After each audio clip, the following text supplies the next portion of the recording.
ஸ்ரீமாத்ரே நமக்கு. சோடசக்கலை நேரம் என்பது பௌர்ணமி மற்றும் அமாவாசை முடிவதற்கு முன்பும் பின்பும் வரக்கூடிய 1 மணி நேரம்.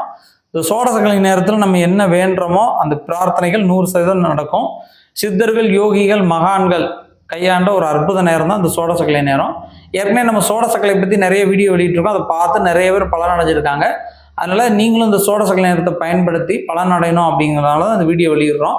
சரி, சோடசக்கலை நேரம் எப்போ வருது அப்படின்னு பார்த்தோன்னா 12/2/2025 தை மாதம் 30ஆம் தேதி புதன்கிழமை இரவு 7 மணி 12 நிமிடத்திலிருந்து 9 மணி 12 நிமிடம் வரை உள்ள நேரமே சோடசக்கலை நேரம். இந்த சோடசக்கலை நேரத்தில் நீங்கள் என்ன பிரார்த்தனை பண்ணுறீங்களோ, என்ன வேண்டுறீங்களோ அது நடக்கும். ஒருவேளை உங்களால் பிரார்த்தனை பண்ண முடியல அப்படின்னா கீழே இருக்கக்கூடிய என்னுடைய வாட்ஸ்அப் நம்பரை தொடர்பு கொள்ளுங்கள். சர்வசக்தி கொண்ட வாராகி அன்னையின் அனுகிரகத்தை பெற அருள் தரும் வாராகி என்ற சேனலை சப்ஸ்கிரைப் பண்ணுங்கள். அதோட லிங்க் வந்து கீழே டிஸ்கிரிப்ஷனில் கொடுத்துருக்கேன். நன்றி.